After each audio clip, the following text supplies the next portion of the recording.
please. Order, please. Minister, one of the most memorable promises that the government broke within the first months of coming to office was your pre-election stance on third-level fees. On third-level fees. We all remember that infamous photograph of you outside Trinity College with members of USI in the days before the election, where you signed that pledge, a pledge that went on not to be worth the paper that it was written on. You did on that occasion sign up to the fact that third-level fees wouldn't be introduced and that you would introduce or reduce the student charge. That didn't happen. Now, to add insult to that injury, your government is now going to make it more difficult for students from the self-employed sector and indeed rural families to get student grants to help them to attend college. In March 2011, Minister, you nailed your colours to the mast when you spoke to the Farmers' Journal and when you said, and I quote, "Up until now there has been a bias towards the self-employed and the agricultural community, who were able to, quite frankly, manipulate, your words, their income in a manner in which they could, or their children could, avail of grants. It is, I believe, this bias which allowed the government then to decide at the last budget to include farm assets in the means testing for third-level grants from 2013. This, in my view, will effectively discriminate against the children of farm families, and in these recessionary times, against the families of the self-employed, who themselves are under severe financial pressure. The facts are, Minister, and you should be aware of this, that the average income for many farmers is less than 20,000 per annum. I believe that this decision, if implemented by Fine Gael and Labour, will put third-level education beyond the reach of many people in those particular sectors. Thank you, Deputy. Minister, do you not agree that eligibility should be based on income alone, and not include the value of capital assets, as it does not give a true picture of income or indeed ability to pay? Minister, your government admitted, and you admitted, the mistakes that you made in relation to DESH schools. I would ask you to give the same consideration to this particular issue with a view to having it reversed at the earliest possible opportunity. Thank you, Deputy. Minister. I want to congratulate the Deputy first on his promotion to raising questions today.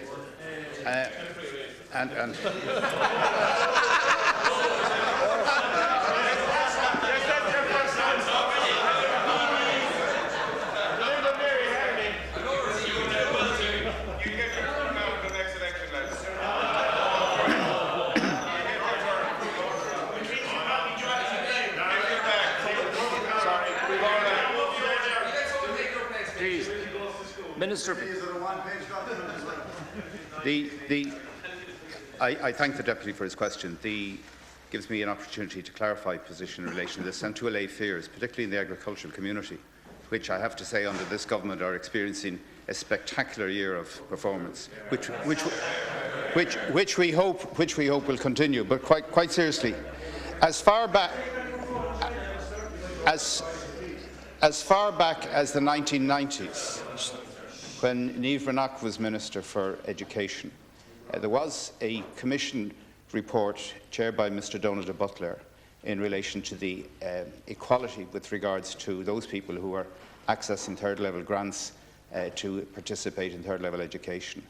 And there was found to be a discrimination against PAYE workers and others with regard to people who are self-employed, including the farming community. You'd probably be interested to know that, in fact, the largest beneficiary of grants are the self-employed, the children of the self-employed, not the farming community. What we're looking for is equality and equal treatment. A capital assets test and a means testing system is what we're trying to get that is fair, and what we're trying to do so as to minimise bureaucracy within the community, that there will be the same means testing arrangement for health services, for social protection, as well as for education.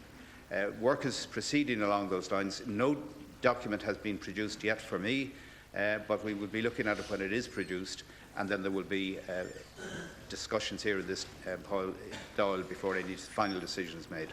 Thank you, Minister. 1 minute, Deputy. Thanks very much. Well, Minister, it's interesting that you raised the fact that this first came to vein when there was a previous Labour Minister in that particular position. So it has been clearly Labour policy to target rural Ireland and indeed the self-employed. And it's very clear, Minister, that if you understood, and I'm not suggesting that you don't, but if there was a clear understanding of the assets associated either with farmers or the self-employed, that these are assets used to generate an income and should not in any sense be factored in any way towards representing an income, because they're not in themselves, or do not have the capacity to be sold or to generate an income other than the income that's already being derived. So I think it's wrong that you would continue with this state in mind. I think it's clear that individuals' income, regardless of their background, whether self-employed or farming, is based on their returns to the Revenue Commissioners. That seems to me to be the only fair and equitable way, in the same as it is for PAYE workers. So I don't accept that somehow you can have a different set of rules for the self-employed. Now, I take your point that there's perhaps a greater number of people in the self-employed sector than there is in the farming sector, but many of them are small business holders, small business owners, who themselves are under severe financial pressure in the current climate. Farming is going through a relatively positive phase of its economic cycle. But, you know, for the previous 5 or 7 years, farmers were to the pin of their collar, they were losing money. And in that instance, I think it would be much more beneficial that you would concentrate on the verifiable income as provided to the Revenue Commissioners, rather than seeking to attach some penalty based on the value of an asset. Thank you, Deputy. Minister. I regret that the Deputy on his first occasion has sought to scaremonger once again. There is no attack on rural Ireland. There is no attack on the farming community. There is no attack on any self-employed group of people. What we're looking for is fairness. And the way in which you're protesting so much suggests to me that you perhaps yourself realise that the present system is not fair. This will be done objectively. The conclusions will be published, we can have a debate in this House, and you can then look and see whether it's an attack on rural Ireland or whether it's fair. I believe it will be fair, and this government of Fine Gael and Labour are committed to introducing fairness throughout this country and in every sector of it. Thank you, Minister. I now call on Deputy O'Brien. Thanks. Minister, yesterday in the High Court, an individual was given leave to challenge the implementation of the household tax. In this government's haste to obey the diktats of their so-called European partners in paying unsecured and unguaranteed bondholders, by picking the pockets of hard-pressed citizens through the implementation of unjust and unfair taxes, such as the household tax, you forgot to translate the legislation into our national language. Minister, in light of the High Court ruling yesterday, coupled with the fact that there are an overwhelming number of people, including myself, who have chosen not to register and pay this unjust tax, is it now time? Is it now? Order, please. Is it? Please, please. Please, order, please. Deputy Lawler. Minister, No, please. in light of the High Court ruling yesterday. Look, could we have order for the Deputy? I think every Deputy wants to be heard, and Deputy O'Brien has the chair. Deputy, you have the floor. Now that the sheep have calmed down.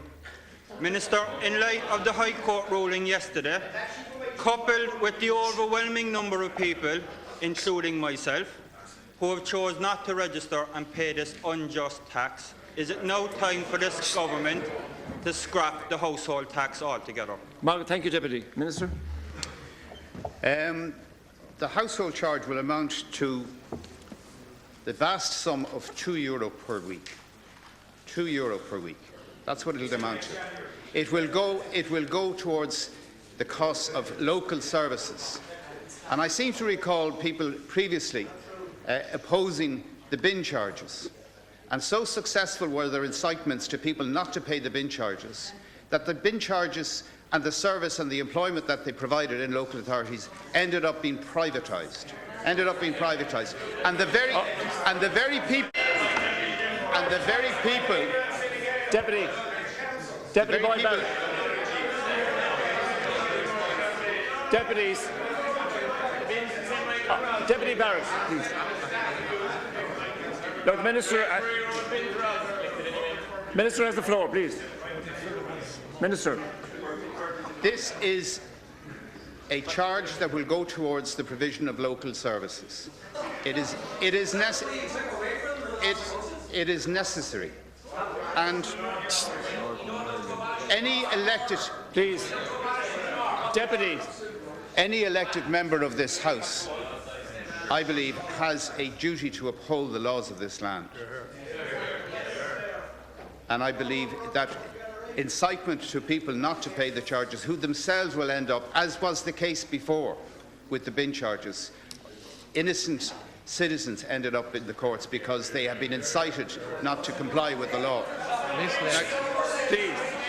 Can I just tell you who is, in fact, will not have to pay this charge?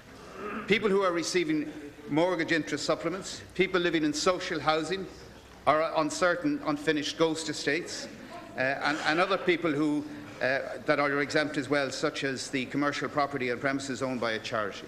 So there are a large number of exemptions designed to ensure that people who would have difficulty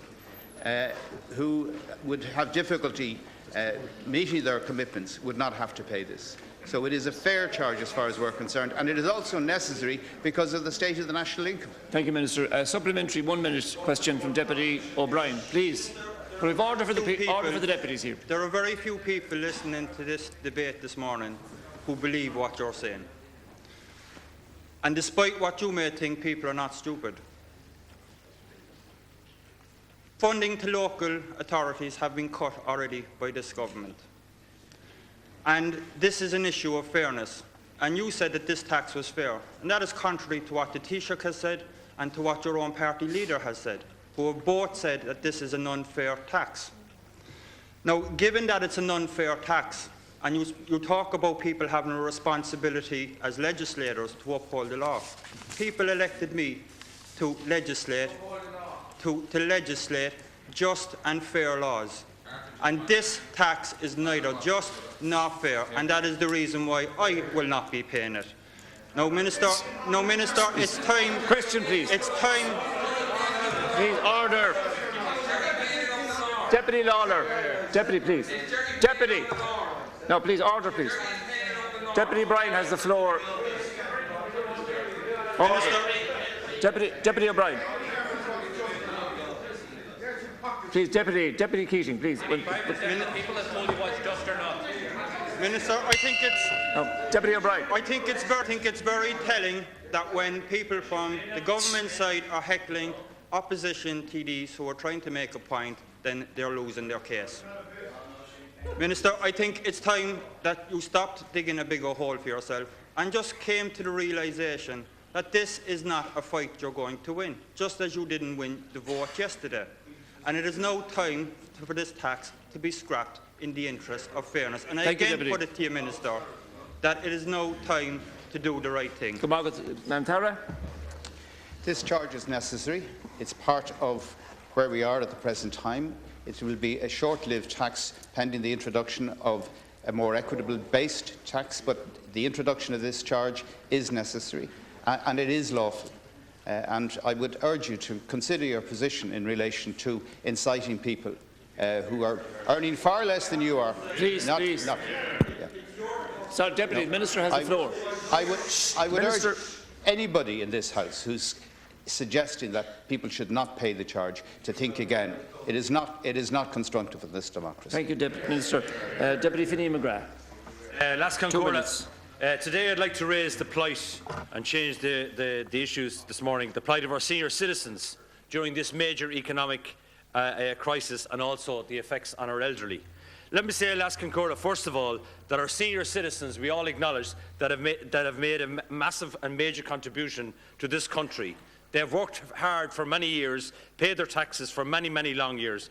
So today, Last Concurra, I would like to ask the Minister, first of all, in your programme for government, you said investment in the support of more and better care for older people in the community and in residential settings will be a priority for this government.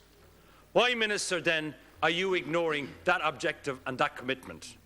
Secondly, did you also know that did you also state that funding will go to more residential places and more home care packages? So can I ask you, Minister, in relation to these issues and your commitments, why then did you have a reduction of between 18 and 25% in gas and electricity units for our senior citizens? Why was there a reduction of 6 weeks in the means-tested winter fuel allowance for our elderly people? Why were there changes to eligibility rates for the state contributory pension? Why, Minister, did your government cut 500,000 in home help hours for our elderly. Why did you close, and why are you closing 898 public nursing home beds? Thank you, Minister. And can I ask you, Minister? Thank you, Deputy. Can I ask you, Minister? I stood up for the elderly in the previous summer, and you know that, and it's on the record. And finally, last Concordia, finally, please, order, please. Can I ask the Minister? I know his party over here have been very, very guilty about these cuts. But can I ask the Minister? Deputy McGrath. Are you now using the word fairness as a cover word for cuts? Thank you very much. Minister. Order. Can we have order, please? I seem to recall. Minister. I seem to recall up until the dying days of the last administration that you were a fairly enthusiastic supporter.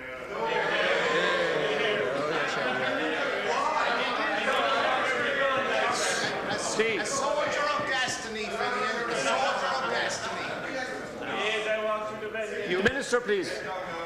You were a fairly enthusiastic supporter of the administration that brought this country to its knees, that forced us to lose our economic sovereignty, which we have not yet regained, which obliged this government to introduce a range of measures which are distasteful, which are painful, but which sadly are necessary. Nobody on this side of the House enjoys or relishes the difficulties that we've imposed and had to impose on households throughout the country. But the alternative, as suggested by some people on the far side of the House, is simply just not capable of being implemented. And therefore, Deputy, what I would say to you is that the measures to correct this economy. Please, Deputy. If I was from Fianna Fáil, I wouldn't enter this debate.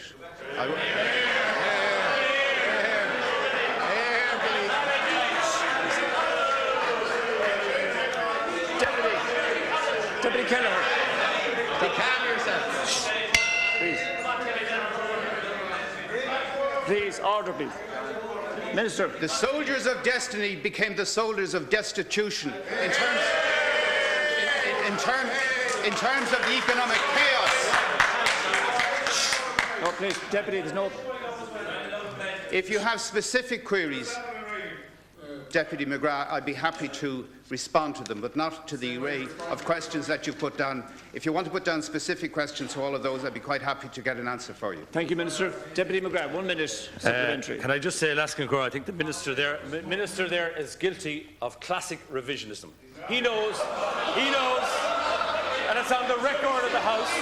Please, in 2008, I voted for the senior citizen and voted against the government, and it's on the record of this House, and the people of Ireland know that, and the people of North Central know that, and brought me back in here again. So can I say, I voted against the cuts. Please. Can I also say, Minister, I wasn't saying what I was saying. I was quoting your programme for government. That's the reality. Now, can I ask you, Minister, 3 very short questions in relation to dealing with the current issues and the current troika? And basically, can I ask you, are you and your government preparing to get rid of the free travel scheme for pensioners? Are you and your government preparing to end the free gas and electricity unit scheme? And what are your future plans now? Here's your chance for the Labour Party. What are your future plans for dealing with the over-70s medical cards issue? And you know, finally, last report. Order, please. Minister, this is about choices. You have choices to stand with the elderly or to cut them. We have 300 people in this country at the moment worth €62 billion. Tax them, you get €6.2 billion, and fund the services and fund Minister Riley's services. Thank you, Deputy. Call the Minister. Could we have order, please, now? Minister to reply. Final reply. I welcome the Deputy's supplementary question. It is the intention of this government, having completed our first year in office, over the next 4 years to implement the programme for government and to extend free GP care to every citizen in this state, amongst the things that we will be doing. And when the decisions to which you refer have been made, and they're not anywhere on the horizon, nor is it contemplated, but whatever decisions are to be made will be made in due course and will be communicated to this House in the normal way.